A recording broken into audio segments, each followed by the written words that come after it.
This segment is brought to you by Barker Honda. It's better at Barker.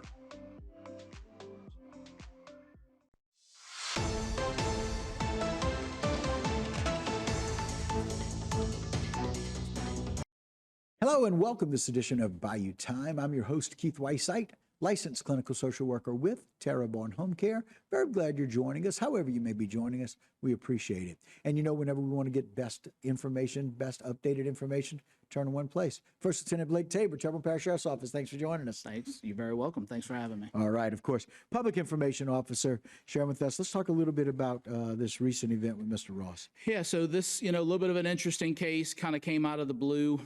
Ultimately, on April 7th, shortly before 2 a.m., we learned of a disturbance at a local bar that ultimately led us to come into contact with a Curtis Ross, 42 years of age. You see him photographed here.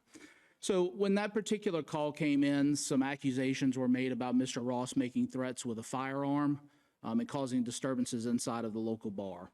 So ultimately, they provided some information on direction of travel as he left that establishment once they contacted police, which again proved to be very vital for us because it allowed us to find him very quickly. So ultimately, when we came into contact with him, they went to the bar. They were able to speak to some witnesses, some victims, confirm some speculations that were happening, and ultimately that led back to the investigation at the scene.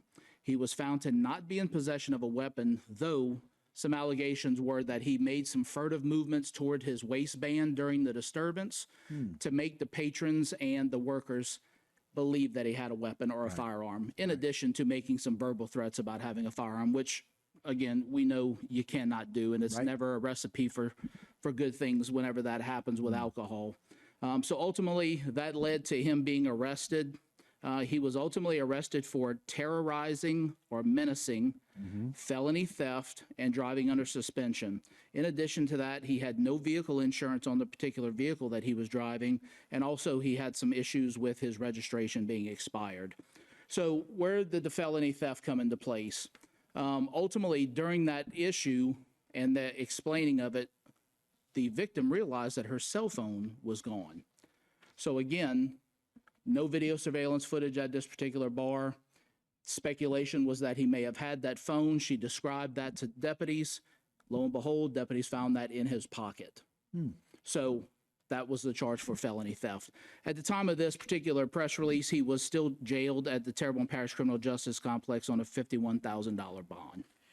You know, Blake, it's one of those things where we talk about making bad decisions in bad environments, but when you're in a situation where you're in public and you pretend that you have a firearm, that's against the law. Absolutely, 1,000%. And then when you when you lie or to say that you have or haven't done something, and then you get great description, that's where great police work comes in. Absolutely. Investigation and finding out. And then we realize he stole somebody's cell phone. Now it becomes a felony. Absolutely. And look, people need to realize that just because they're out at the bar and they're consuming alcoholic beverages, we have to stay vigilant and we have to stay aware of our surroundings.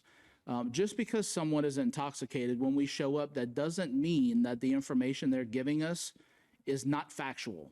Right. It certainly doesn't mean that it is factual as well. We still have to go there and do our due diligence, and we have to take everything into account. But all of those descriptions, clothing, the type of vehicle, what direction he left the bar, what road he was traveling on, all of those things you don't think have a big impact.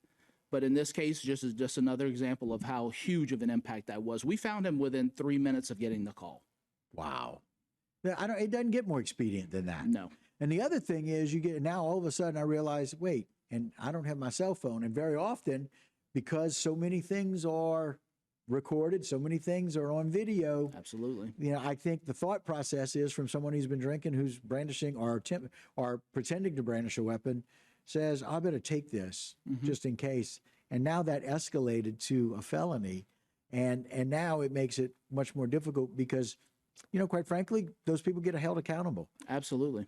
And the fact that, and again, you and the sheriff both want to say kudos to the patrol division for really being able to go and get, like we have situations like this where we never get a chance to find a person because we we haven't been able to dig deep enough. Absolutely. This is kind of how that happened. And so kudos to the patrol division for really taking a situation, again, figuring out what happened, getting it to come to closure quickly. Absolutely. And look, in our line of work, bar fights, bar disturbances is something that we deal with repeatedly. Yeah, it's if rather we had normal, if you will, right? absolutely. If we had approached this situation as just another bar fight, right? We may have never found this suspect, which we may have never found the phone, we may have never found anything. Right. But again, it's about the fact that the level of professionalism that our patrol deputies exhibit every single call for service, whether it's a barking dog, whether it's a suspicious person walking down the street, a bar fight,